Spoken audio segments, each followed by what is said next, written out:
Hey, Jenny. Hey, Nikki. Hey, disruptors. Disrupt.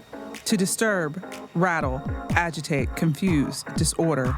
To destroy the normal continuance or unity of. To disrupt a connection. On this show, we harness the power of disruption to propel positive change and personal fulfillment. Get ready to reimagine the future as we disrupt the status quo for good. The opinions expressed on this podcast are our own, based on our own personal experiences. We encourage you to think critically and find your own path. The information provided is for entertainment purposes only and should not be considered professional advice. I mean, come on. We are here to disrupt. Hey, Nikki. Hey, Jenny. We're back. We are back. We are back. And we're going to talk about something pretty fun, sometimes controversial, but A favorite topic. And a necessity. And actually kind of how we met. Absolutely. It is kind of how we met. So we're going to talk about psychedelics, plant medicine, and wellness, and how we use these tools and apply them in our lives. Yes, exactly. We're going to talk about that. So this is good. A lot of people ask me about this too. So knowing that I've done this in a much more minimal way, but very, very impactful. Yeah. So I think it is something so many people are curious about. I would agree. I get a lot of questions on how to get into the space and how to give yourself, these medicines and how to integrate yourself after them. So I think this will be a good one. I still love talking to you about this topic because this is how we met. This is how we met. You want to tell the I was story putting this out into the world that Yes. I want to do mushrooms. I knew I needed it. I had read Michael Pollan's book. I had read everything that I could read on it. I don't really drink. I'm not here for that kind of stuff anymore in my life. I needed healing. I needed to get to the other side of some things that I was processing. And I was literally like, you know how you do. This is how I do it. Yeah. When I want to do something, I tell everybody. I don't care if I'm getting, my eyebrows done. I'm talking to. I'm like, I really want to do mushrooms. And literally the person who was doing my eyebrows was like, you got to talk to Nikki. And I'm not going to call her out right now, but she's great. But still, I mean, that's when you put that energy out in the atmosphere and you put that into the universe. It's going to boomerang back to you always. And here I was, and I heard it through the wind. And I was That's so much. You do communicate this way. You gotta just accept it and believe it, because it's true. Yeah. When you start putting stuff out there, it does boomerang back to you. It does. Yeah. It absolutely does. To it. So we met, and we met early COVID at some point. 2020, we met early walked around COVID. the park. Yeah. And hours. Exactly. And learning it was about it. Really I was learning about just it. You and I just having a conversation about getting ourselves in better wellness and spiritual wellness and life wellness. I mean, that's what we bonded over. It's just that we had both kind of had it in so many ways. Oh yeah. And when we got together, it was just we had so much to talk about. We did. But then you helped me understand, and to this day still are. And so I'll have questions for you this episode too, but help me understand what it takes to surrender to this experience that is going to be so impactful for you, to set intentions, very much and to so. find healing through this. And it has been so meaningful to me in my life. So I'm really excited to let me share ask you with our this. listeners So all that is Nikki and knowledge. Hey man, that you bring. I'm here for the shits. Yeah. Let me ask you this. When was the first time, or what was your relationship with psychedelics, or we were just calling them drugs then? Did you understand them as a teenager, or were people talking to you about them, or was it the college experience, or what was your first introduction into understanding whether you partook in it or not? What happened to me remember the DARE program? Yeah. DARE, to keep kids off drugs. I was on stage with the police. Right, exactly. I was. I mean, so you would get it once in your middle school year. Yes. But because I moved so often, I got it 3 times. So I think that in different school districts, it was in 6th grade or 8th grade, or it was in 7th grade or whatever. So I got it 3 times. And I watched those people on the videos on PCP, and I was like, I never want that. Oh, so yeah, I was terrified of drugs Same. for so long. And I remember just doing cannabis in high school. I smoked way too much of it in this kid's basement at a party. And I just was trying to do what everybody else was doing. Yeah. And it lived in me for like a year. I was having this sort of flash. I was going in and out. I was working at Graders too. And like I was serving people and I was really good at my job. I loved it so much. And I would have these moments where I'd be helping somebody and suddenly I wouldn't be available anymore in my psyche. You know what I mean? Like this happens when you're actually really stoned. And so that scared the shit out of me. I actually thought that I was like possessed or something. Mm-hmm. So I stopped doing everything. I didn't even drink until I was in my mid-20s, and now I don't at all, really. So so I really didn't. My friends were doing LSD, my friends were doing mushrooms, but I was not. I was with them, but I wasn't because I didn't like the experience that I'd had of cannabis, and then I just didn't want to be. I didn't want to be out of my head. Mm-hmm. I didn't like that feeling. I still don't really like that feeling. Yeah. Understood. I would say my experience, I definitely was smoking weed in high school for sure. Mm-hmm. But it wasn't, it's interesting. Like I always never felt paranoid, or I've always felt dialed in or like connected. I think there's some people that just don't get paranoia. And yeah, I do. Yeah, there definitely is. That's been studied for sure. Yeah. Well, but I was definitely on the stage as a DARE program with a certificate, with a T-shirt, with the cops and the people dressed up in like costumes. Nicky. Yeah, like say no to drugs. And you remember that commercial?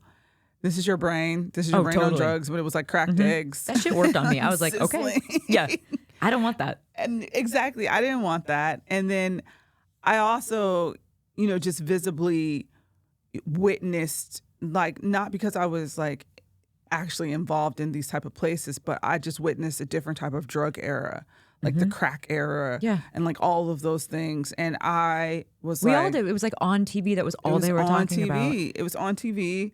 It was in my neighborhood. It was just, it just was. It is what it is. And so, fast forward, I probably started smoking at 15, off and on with friends.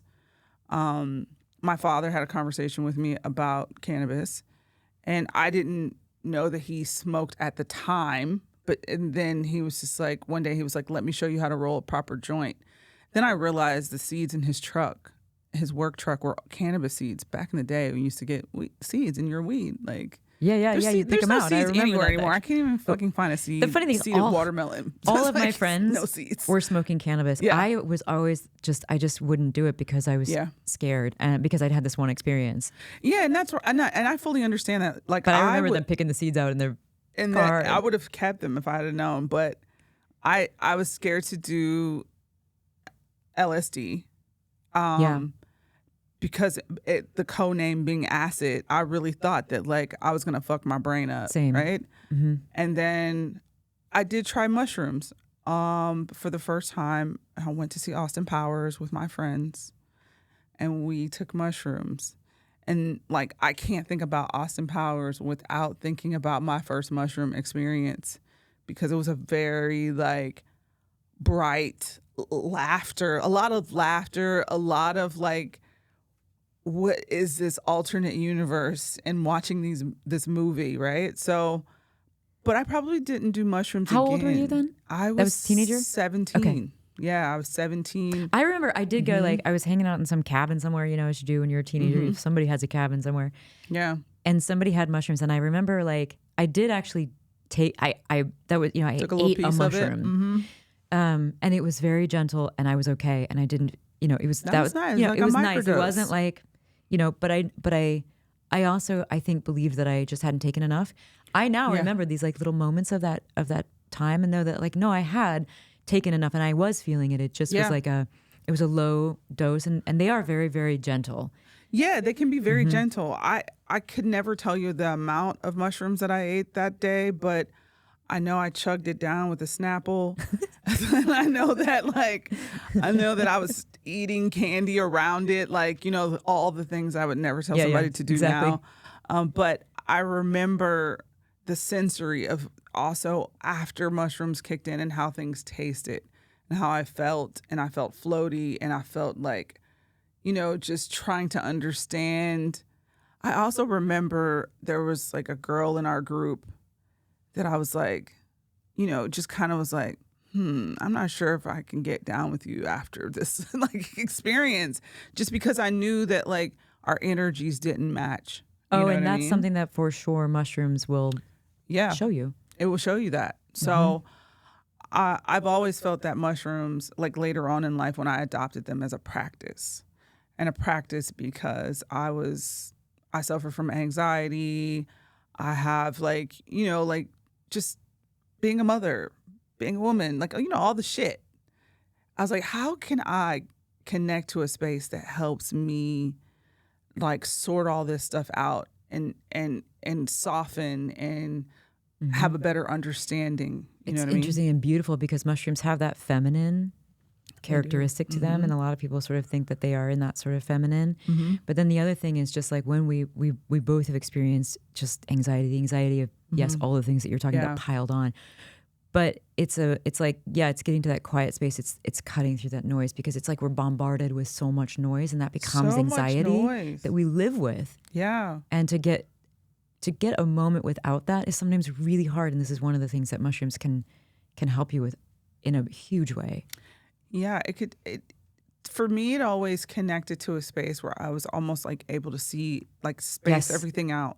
Exactly. Yeah. You know, like when you're starting a puzzle, right? And like you've got 1,000-piece puzzle and you want to sort out the edge pieces, right? And then you want to sort out the colors, like the color coded pieces. So that way you can start putting your puzzle together. Yeah. And know that's what mushrooms helps me in my brain. It's a flow. So it's not, I absolutely, this is exactly how I felt when I've done them too. It's like, it's not that you see the linear way through whatever it is that your challenge is. It's not that sort of like, oh, A to B, B to C, and now I get it. It is like you get into that place of, just like you said, when you got the puzzle set up for success and you're in the flow of like, I kind of know the rhythm here. Yeah. It's like there's this harmony that's happening. I know that the pile over there is for the blues and the pile over there is for the that. And when I need that, and you sort of know it. You just know it. It's a knowing. It's gnosis. It's the Greek gnosis. But you get to that place of knowing. That's, I think, where what is so eye-opening or heart-opening or something about this experience. Yeah, it really is. It is a point where you almost crack the head of something like, and you can just completely see the inside of all of the inner workings and the understandings. And so when I have done it, there's levels of doing that. I've never done the mega level of that. Yes. What do we want to, how do we break that out? Me. I mean, I'm a macro doser for sure. Yeah, I mean, I've done the sort of talking about the hero lots and lots dose of plus. micro. I've done the sort of hero, but not the hero plus. Yeah, and that's okay. And so, but it's interesting where you go in both. But I only needed to do the hero once. Yeah, and I got to a place that felt very much so. The other thing about this is just that you can get there, or you can sort of get into that space in other ways too. And one of the things that I thought it felt exactly like, speaking of this sort of similar puzzle sort of thing, is when I'm in a super flow on a creative project and I'm in my space and I don't have anybody else bothering me and I'm in the space and you lose track of time and you're so into what you're doing, you know what you're doing, and you're flowing, whether it's writing or painting or working on a creative project or at Jenny's. I was like this for a long time. It feels very similar. It's like everything in your realm and your being is kind of operating together in this certain way, kind of facing a direction. Right. And you're not really thinking. You're not in your head. To me, maybe it was what I needed, but I wasn't in my head working things out and thinking. It was more like I knew where I needed to go, and I'm not thinking it or overthinking it. Right. So a lot of times when I'm in a creative flow, I'm not actually using my brain to work out what I'm doing. I'm using my body to know, and you just kind of go. What I imagine like skiing might be like if I ever did that, where you let go. You just let go, and your body takes you there. There is an element of surrender. Yeah.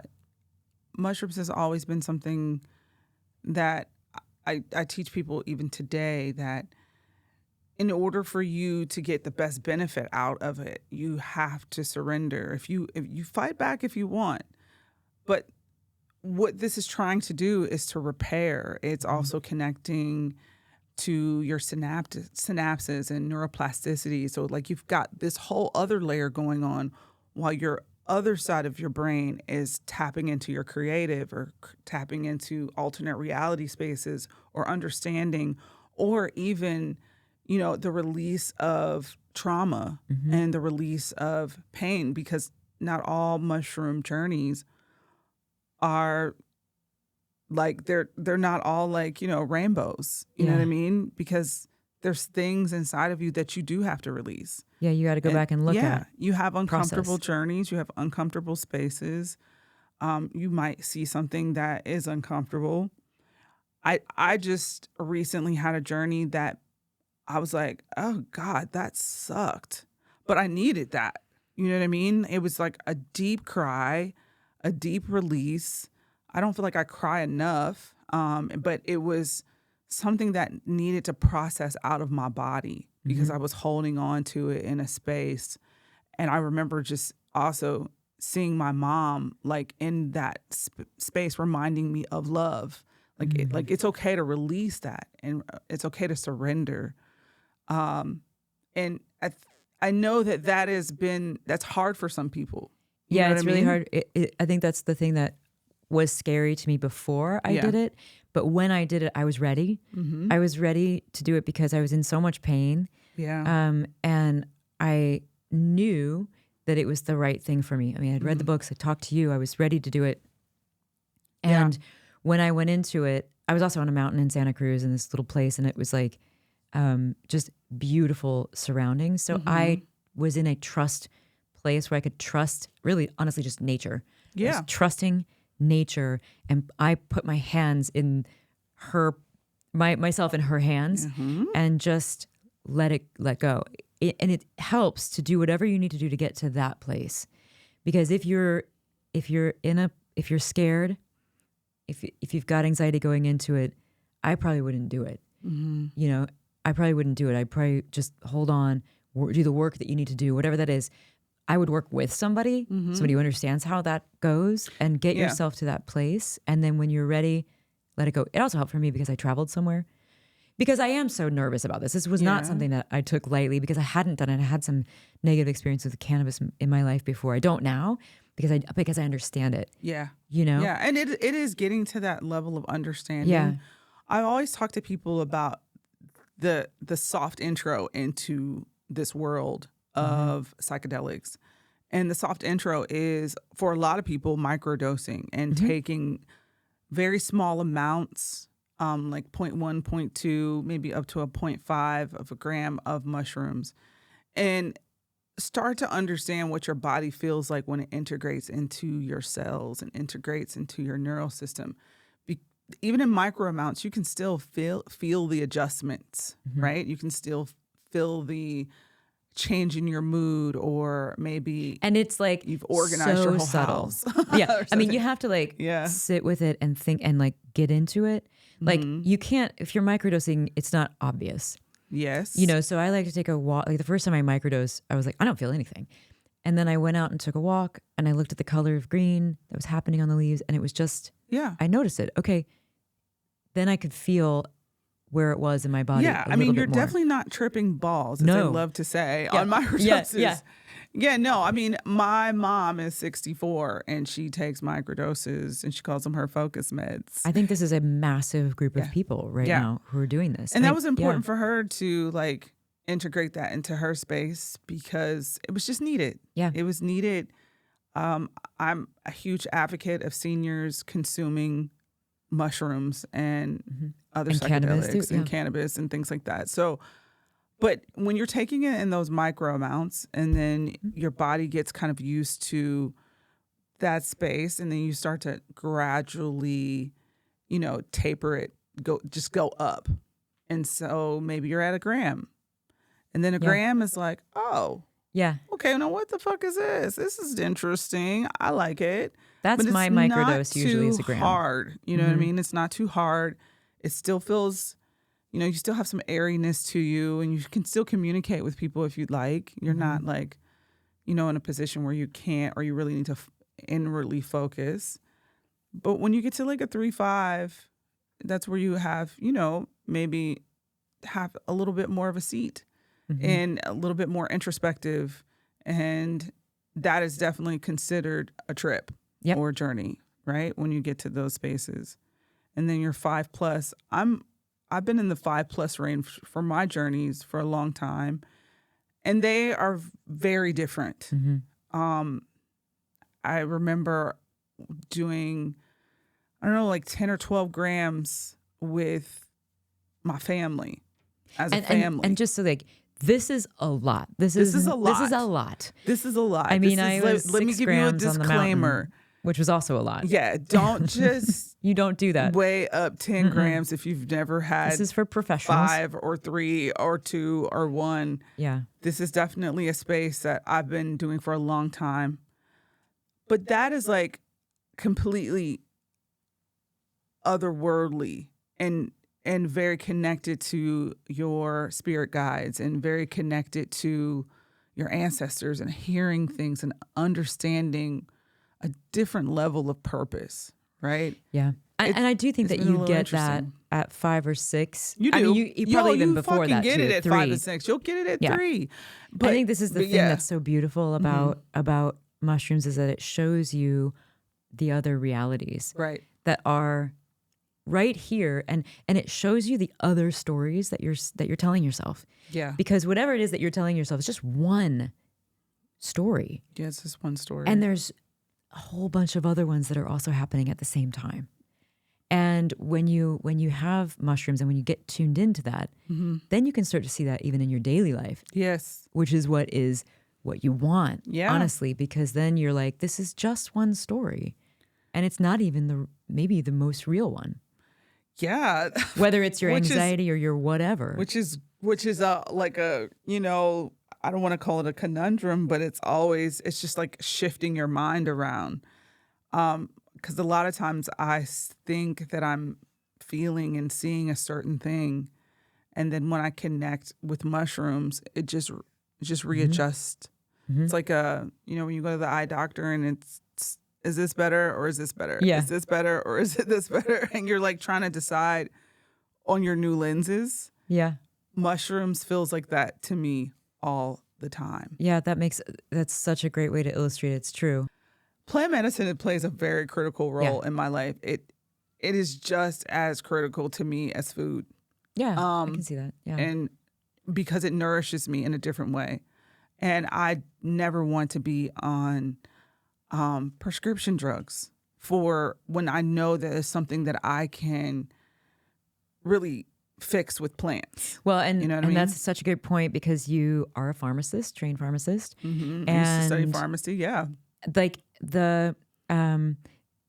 our bodies, I mean, these medicines have been really evolved with humans. I mean, I just read a book called The Immortality Key this year or last year. Yeah, you recommended that book Oh my to me. gosh. I mean, it changes all of Western thought, basically. But the yeah, it idea does. that, 25,000 years ago, that entire, basically the agriculture and, came from this desire to brew beer, but beer came from wheat or some other places where ergot was growing, which is LSD. And there were all of these sort of, they understood in different places in the world ways of entering the other realms, the realm of death. The afterlife is the way that's sort of thought of it. So this idea that you can't really die because you can die and go speak to your ancestors using something like like mushroom psychedelics.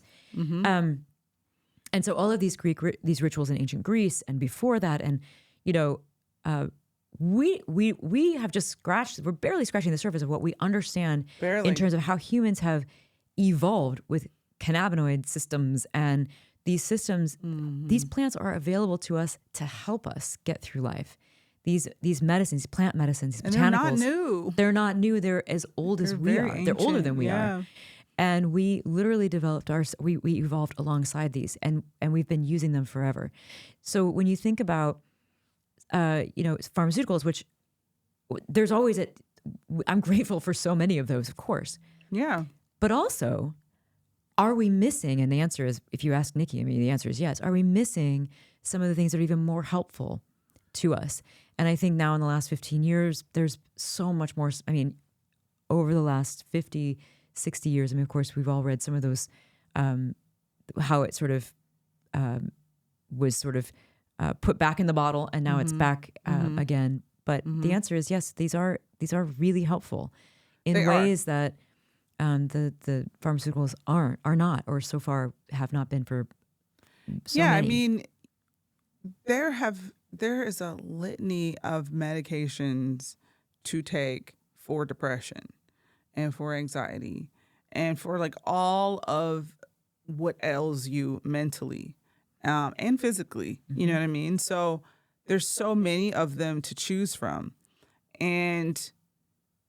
But without those, before we had those, we had the plants. Yeah. Right. And I'm always advocating for like, let's get back to understanding our connection to the plants and to fungus and understanding how we had this symbiotic relationship. You know what I mean? And before things were synthesized and before things were, made in a lab, we were doing okay. You know what I mean? We were doing okay. It's just that society always tells you need to pop a pill at this point of life. Well, you know what I mean? and getting back to, we've talked about this too. This is this sort of like here to disrupt kind of element of everything that we kind of think or whatever. But like in so many ways, this is moving from the era of control to the era of flow, which we need to do. We are doing. This is what so much of the challenge is right now, or back to a time of flow. Yeah. Because there's a reason that humans created rituals, that humans wanted to connect, wanted to have more understanding, wanted to go beyond the sort of veil, and in order to do that, you have to be a person who's not trying so hard to control ourselves, to look like we're in control, to manage our control, to manifest control, to control others. And that's really what we do in our world right now, or in Western society, certainly in America. This Everybody's is what it's all a control about. freak. Biohacking, you got to control every minute of every day.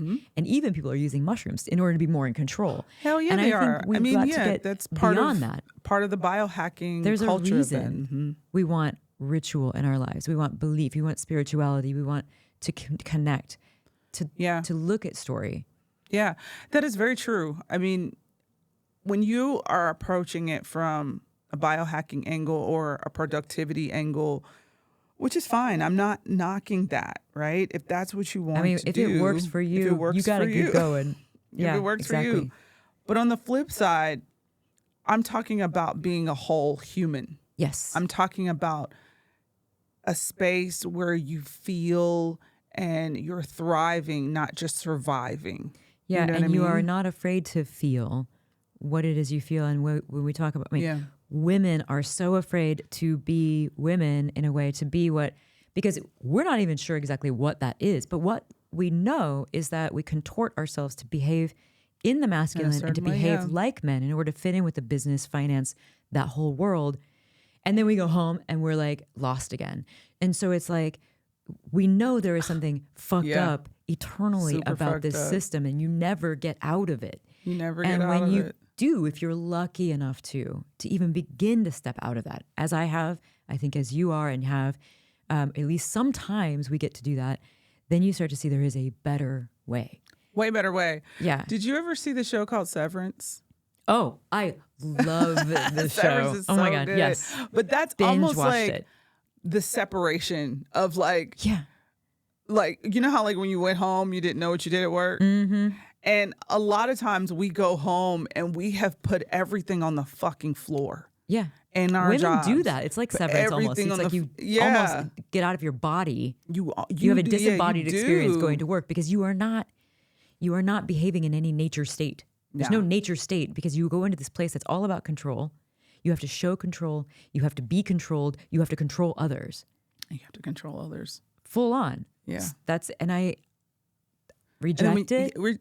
I reject it too. And you come that's not home to and say you that, don't like- want to do any of that. Yeah. Like there are times I can't even come home and parent because I'm like, I don't even want to control my child at this point because like, like I'm done. Like it's just so anyway, much. In any way, like parenting, and it's better from this place of flow. So Yeah. like I always say, we don't have rules in my house. I've never had a rule in my house ever. I actually didn't grow up with the rules either because my parents they just didn't care so much. And they were pretty free anyway, but we don't have rules.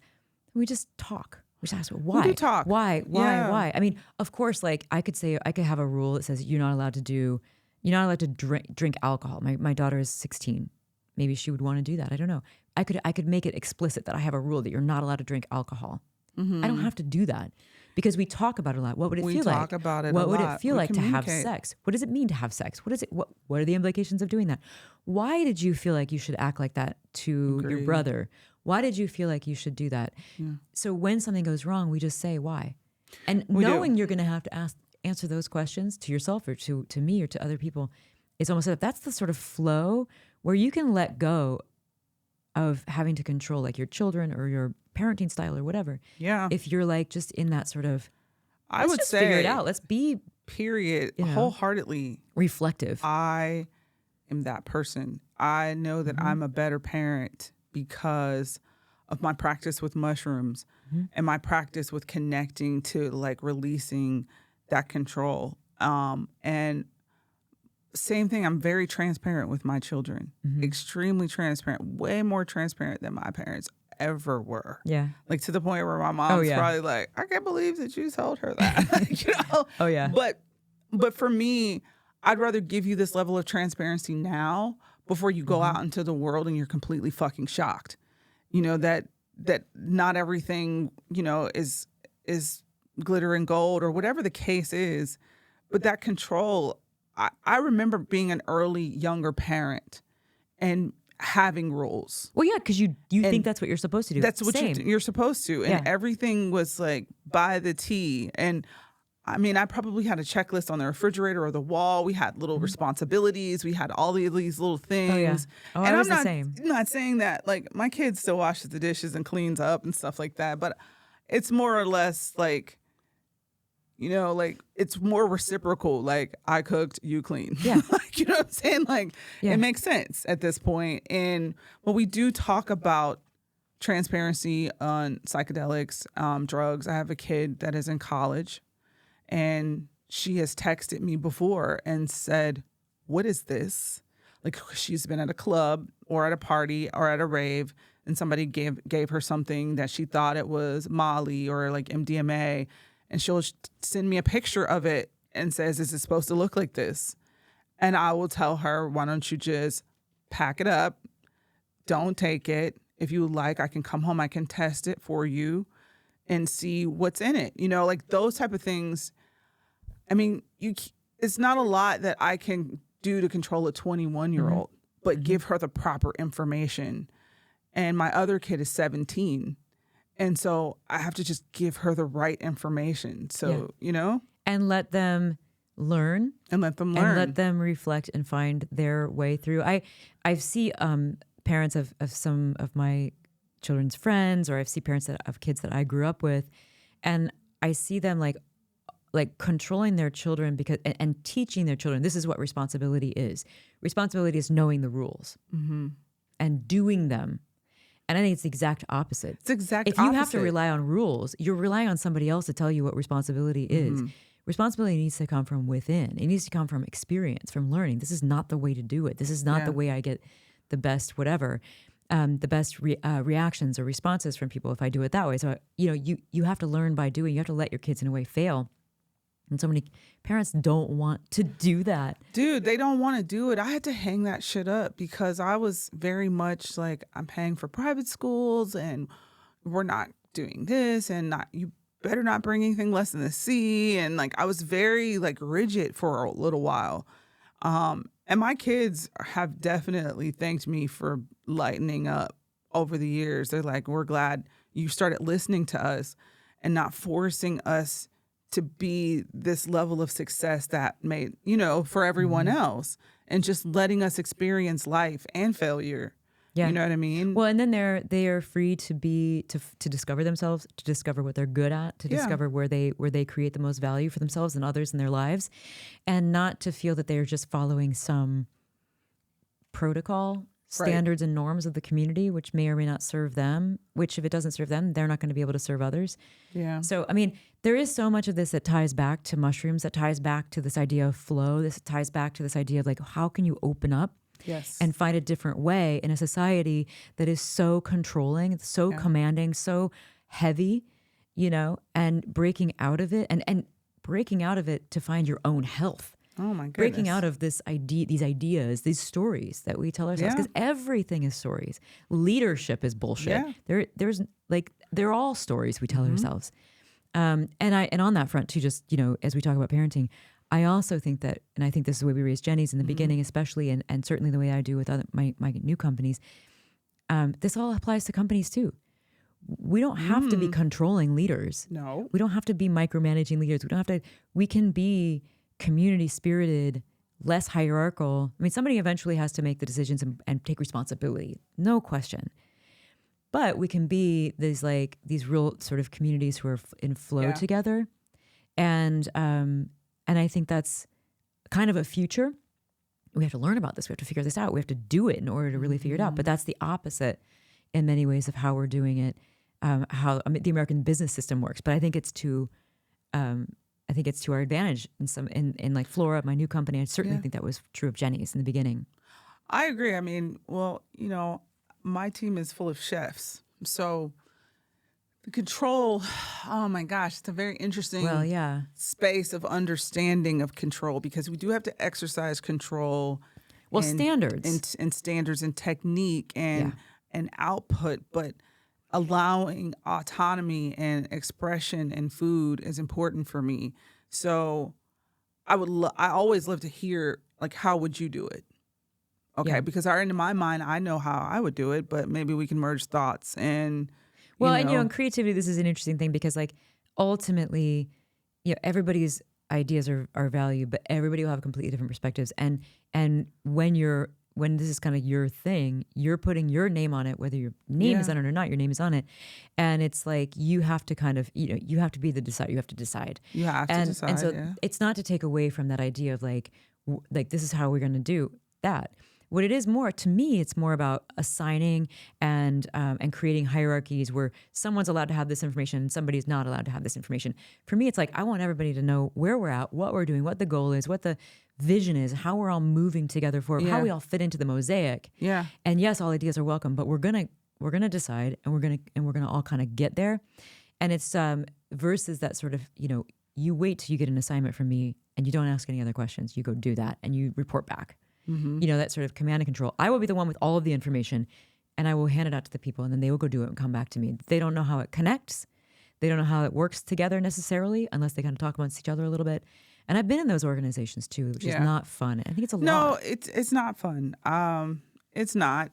I would say, I do work off of what the goal is. Yeah. What is the goal? Oh, me too. I'm a vision person. Yeah. So if the goal is for me and for all chefs to create an memorable experience for your guest and create a food memory and a moment of like that a need has been satiated, it is really, like the best way to get to the end result is to collaborate in these thoughts, right?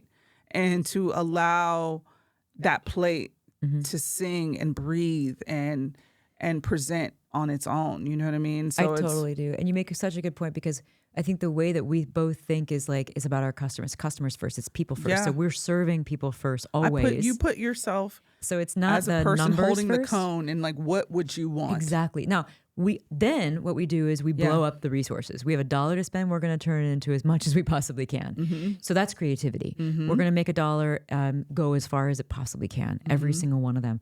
But we're always thinking from that customer point of view, not the bottom line point of view, how much money can we, profit point of view. Yeah. That all comes, that flows when you think from that point of view of customers. And if you teach everybody how to do that way. I've never approached it from profit first. You know what I mean? Resources, we're going to make the most of them, which is a similar way to think about it or whatever. Yes. And we're getting like a little off track of mushrooms, but we did get off track of mushrooms, but hey, this is our regular lives. We still think about and I think it's true that it's like when we talk about what mushrooms kind of opens up for someone in their lives, it is in that more flow state, surrender, see what happens. Because what I've noticed, and what I think a lot of other people, is once you get to that surrender state, whether it's through getting broken, doing mushrooms, both, the world opens up to you in a different way. People come out, you see things differently, and you start to organize your life around that in a different way. Yeah. And it's almost like the veil was lifted. Yeah. It's like Plato's cave. You come out of the cave and you're like, whoa, okay, didn't know it could be this way. You didn't know it could be that way. I've realized that over the years of connecting with mushrooms and connecting with other plant medicines, that veil is something special. You know, when you're able to lift it up and see it, because I've been between the veil with LSD and been between the veil with DMT and all these other like plant medicines, wachuma, ayahuasca, and you're like, oh, and that beyond the veil, I don't know, like there's so many things in store for you. And that's when you realize you're definitely not a regular 1-dimensional, 2-dimensional, 3-dimensional, 4-dimensional. You're really way more than that. Yep. You're way more than that. And you're capable of way more than that. Yeah. And then I started realizing, why am I limiting myself? Mm-hmm. You know what I mean? Why am I limiting myself to what people think that I could do or what is just in front of me? You know? Absolutely. One of the things that I think too, when I have done mushrooms, one of the things that I love about mushrooms is that it's a very natural feeling. Mushrooms. So I haven't done ayahuasca, I haven't done DMT, I haven't done those. And I love the feeling of mushrooms. Yeah, I do think too. it's gentle. Yes.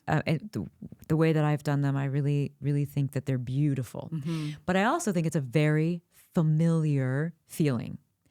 And it's because I've spent so much time in nature, because I've spent so much time just being in the forest all of my life.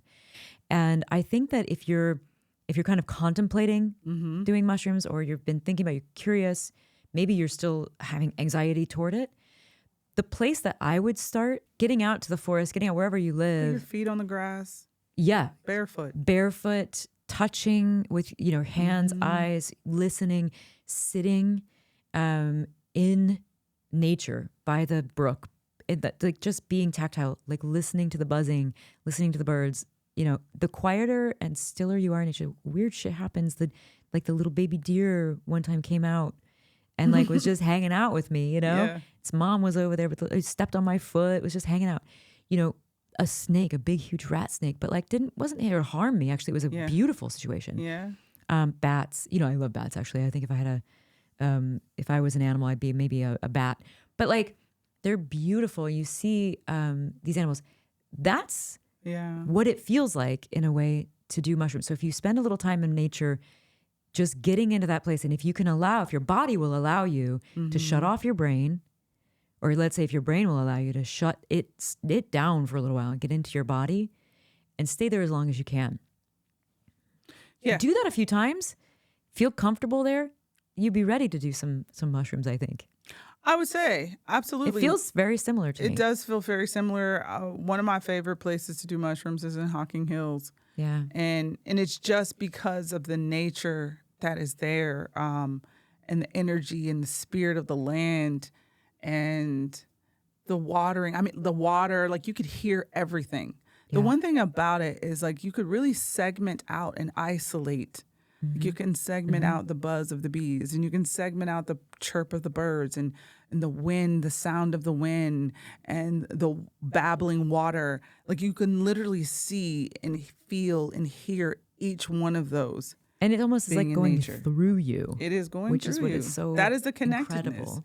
Well, mushrooms is like an information highway, and mushrooms in your body will connect to the fungi and the earth and then the ground and the roots and like all of those things. So you do feel that interconnectedness.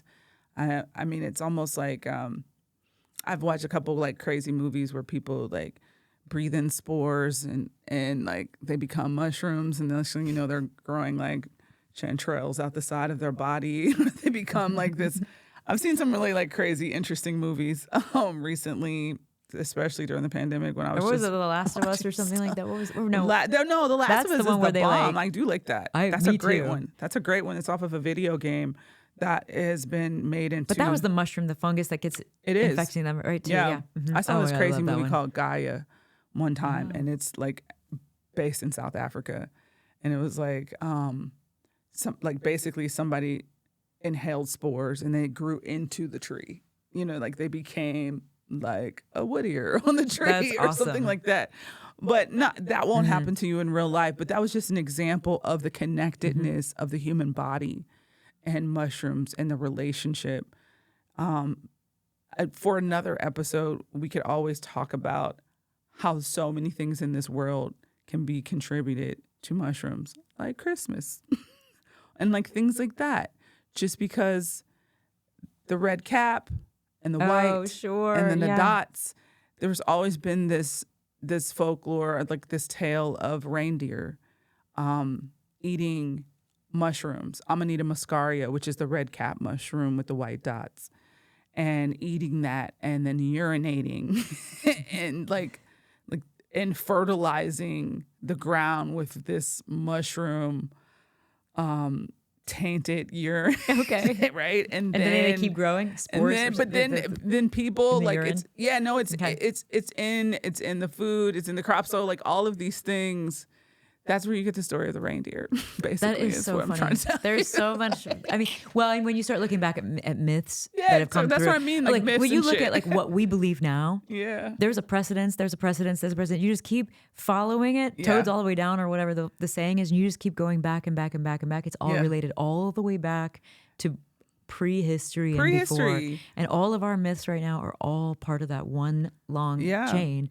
And so some of this stuff survives as Santa's cap or whatever. But like it all goes back to these eras of All that. those eras. I mean, there's so many different stories and understandings of that are connected to mushrooms.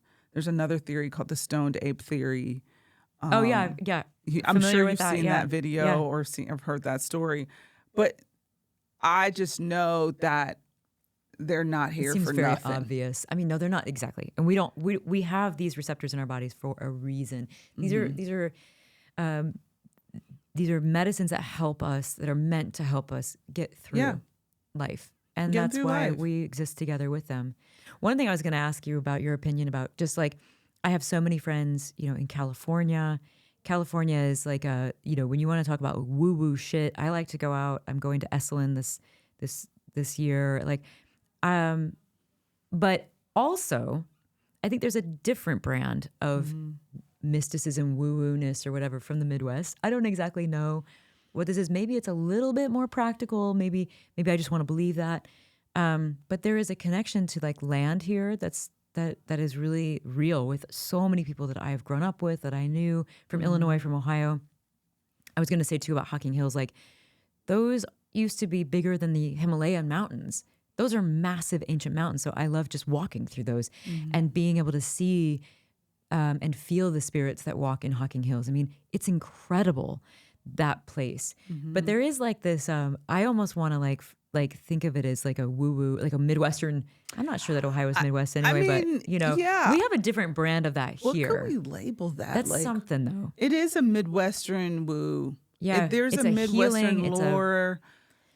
I Yeah. mean, listen, It's a mysticism. there's a that, lot of stories about aliens visiting in Ohio, like Serpent Mound. We have a lot of ancient, like historical places in the earth in Ohio, in Illinois and Indiana and Michigan and places like that, moving further to the Midwest. But so I know that this is a sacred place. Yeah.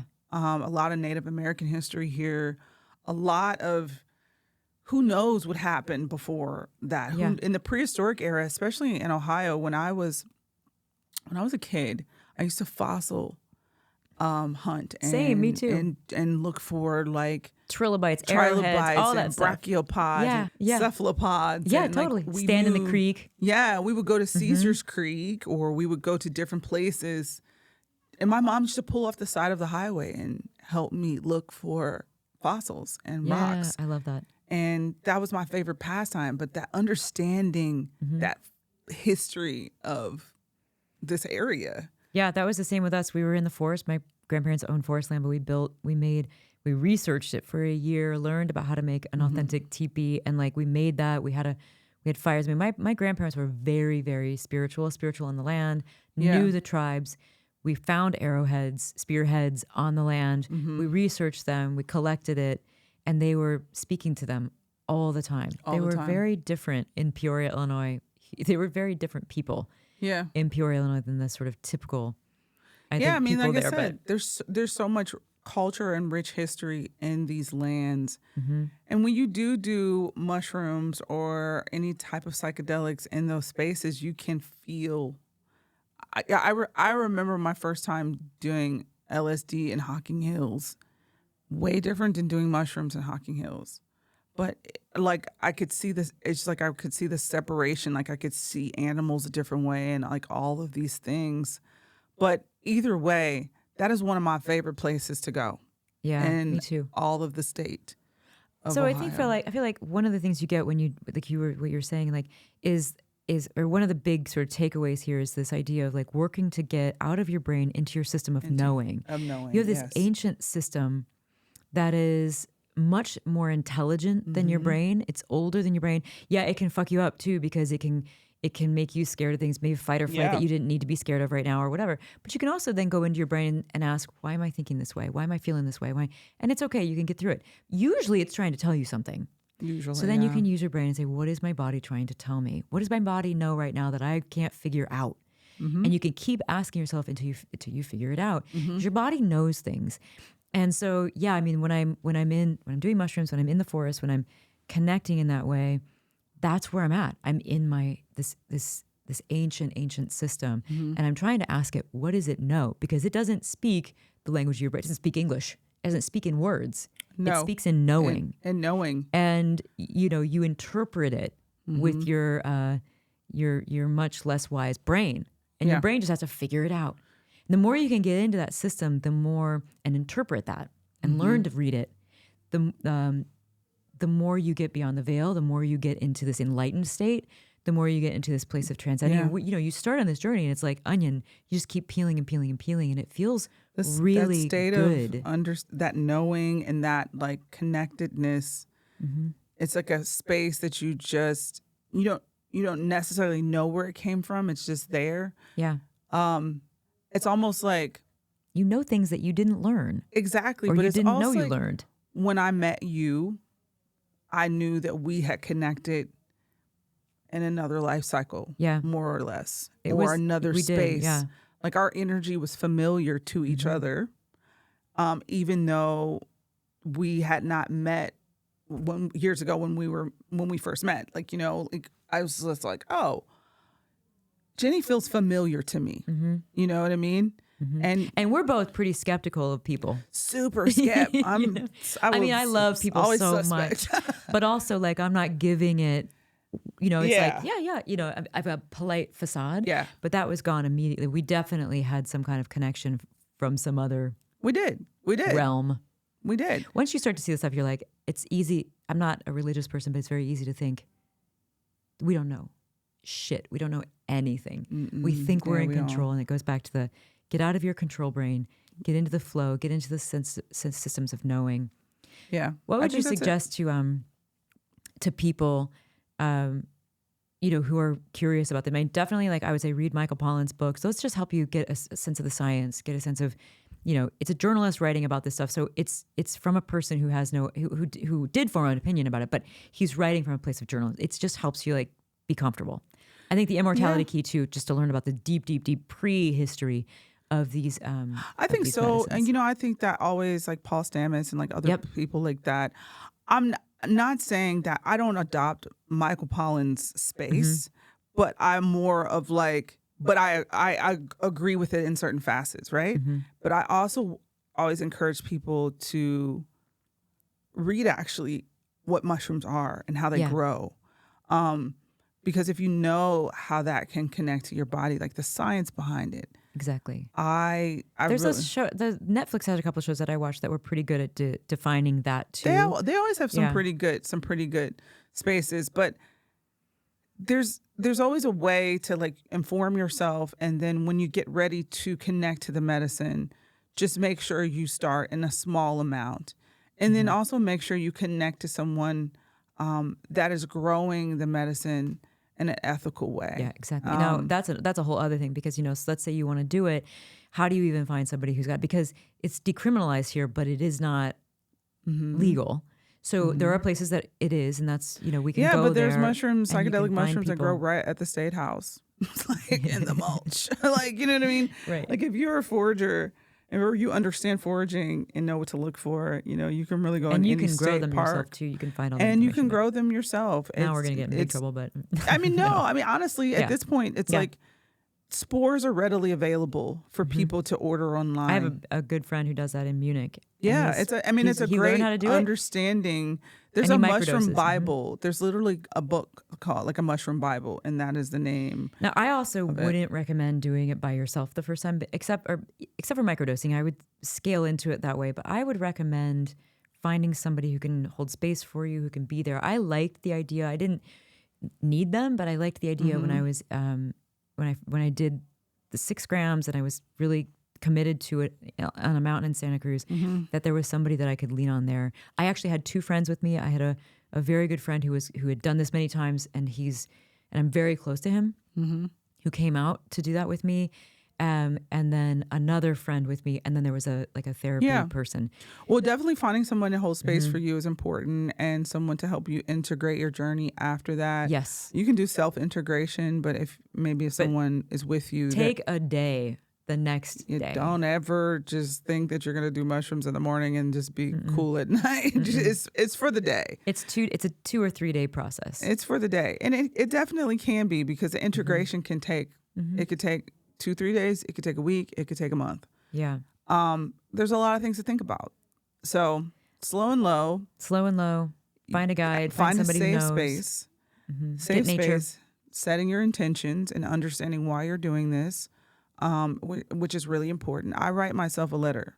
That's just a practice that I have. I write myself a letter and I say, this is what I would like to understand or discover. But that is my intention setting, is writing that little note. We to should myself. talk a little bit about what it feels like to do that, what it is to do that. It's like, so when I did my big dose, which I only did once, and I only needed it once. I mean, I've done microdoses and sort of medium doses since then, and they were also very helpful and helped me see things that I needed to see. Energies that were, like with my ex-husband, that were kind of repelling each other. For instance, I mean, he's great. He's a wonderful human being. I'm a wonderful human being, but our energies are not good together. And we saw that. Yeah. But when I was doing this on the mountain, I was interested because my entire day it lasts about 4 hours, so it's totally doable. I was like, it's like a football game. It's not that big of a deal. Anybody can kind of survive 4 to 6, 7 for 4 hours, and you feel a little bit for a while, but like the main part of it, I was shocked because I had set an intention to move through anger. I had anger in my body against towards some people in my life who I just disagreed with in a massive way, and so I set this intention to move through anger because it was eating me alive. It was not doing me any good, and this isn't going to do anybody any good. So I went there with that intention, and I set that intention, and I did meditation before, and I spent weeks leading up to that thinking about it, and I got there, and I did the mushrooms, and I sat on the mountain, and no thoughts came into my mind, and I thought I would be thinking about things. That was the only thing I could think about. Is I thought I would actually be working through things, or that I would see something, or that it would relate back. And then I would sit there for long stretches and have zero thoughts. I mean, when are you ever in a place where you literally have zero thoughts? I had zero thoughts for the entire time. And my friend Matt, who was there with me as a support, I saw him kind of starting to move over toward me after about 4 hours. And I could tell he was coming over. And I thought, I better have a thought. Because otherwise, what have I learned? I mean, first of all, the mountain was speaking to me. I was absorbing information from the mountain. The trees were making a pattern that I could read, and I felt, and I know what they were saying. But the last literally seconds before Matt came over, I had the only thought that mattered in the entire day, which is that I'm up here on the mountain and in my physical and in my spiritual self. And those people that I have to deal with are way down here. They're on their own journey. They're somewhere else, and they're down there. And when I left this, I was like, that's all I need to know. I don't have to worry about them at all. And I have not been, there's no anger in me anymore, and it was like that knowing, it wasn't even words. It was just a knowing. I'm here. They're somewhere down there, you know? That is true. And that's not my problem. It's not. They may take a couple more lives to work out what they need to work out. Not your problem, not your business. Yeah. None of that stuff. Yeah. So these eye-opening things, it's like it comes to you in weird ways. Sometimes it can come days after. But have you had any, I think just like laying out an experience so that people who are hearing even like kind of know what it feels like to be in it and to how you process it. Like something real that happened to you. Like, you know, when you were talking about when you do with your family, like the 10. Yeah. So when I do with my family, it's like an interdimensional training with my family. I think this is so fascinating that you guys do this. It's incredible. It really is. And it's a space that like I'm able to really teach my family how to navigate through the matrix. Because it's almost like I'm the person with the lantern. And I'm just, kind of like, go this way. Let me show you how to do this, do that. But that's also my position with the medicine. It's also showing you the access. Now, in my own space, because I do have to tap out and like be very present for people, you know what I mean? But in my own space, I definitely have realized I've come to this understanding that it's not really that bad. Mm-hmm. And I'm not going to die from it. From all of the things that I'm experiencing in life that I feel like it's this pressure. It's an immense pressure. It creates me to even have like panic attacks. You know, like all of these things, I'm just able to release them. And something as tiny as saying, it's really not that bad. Mm-hmm. You know what I mean? And just like you weren't hearing anything, I'm constantly hearing a voice just to let it go and to release it, because you're holding on to it and it's making your body sick and it's making your body hurt in your regular life. You know what I mean? But those things that I teach my children and I teach my family on how to navigate that space, because my 21-year-old daughter, she started microdosing really for depression. Mm-hmm. And for anxiety. And once she was able to get that in her, that her own understanding of her own body and how she should process it, I was just there to catch her as the person that was holding space for her. And then we process a lot of those feelings. It's a lot of emotion. It could be a lot of tears. Yeah, I almost that's one don't thing that have does a happen. mushroom journey where I don't cry. Yeah. Not maybe a little bit, but I'm also a person that needs to cry. Yeah, same. Because I'm just hard on the outside. Okay, look, we got to wrap up because I think we're nearing an hour. I know, and so I was thinking that we know because our incense has burned all the way down. The double stick incense today has burned all the way down. We got to wrap up, but I wanted to say if there's questions. Yeah, I'm saying if you have questions. Because we could do another episode too, and I feel like this is just the primer. We can do this all day. We can talk about cannabis, we can talk about canna, we can talk about all the other botanicals out there too that are also interesting. Adaptogenics, all the other things. But we got more. If you have any questions, please send them to us. We were talking about this because this is a clear, obvious disruption in the way that you know your life. Once you do this, you will, it's a disruptor for you. And then from then on, you see the world in a completely different way. Yeah, we do. We know that, and we want to. And we're here for it. Share experiences with you if you have them. Yeah.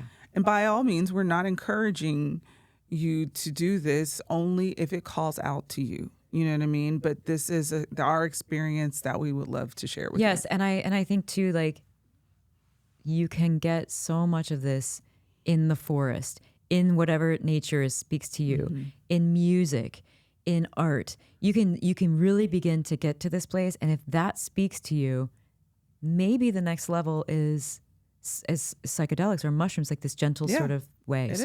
So I don't know, kind of think about that. How do you connect in your life to that ancient center that you have and get out of your brain and into the centers of feeling? Because that's such an important realm of being. It is.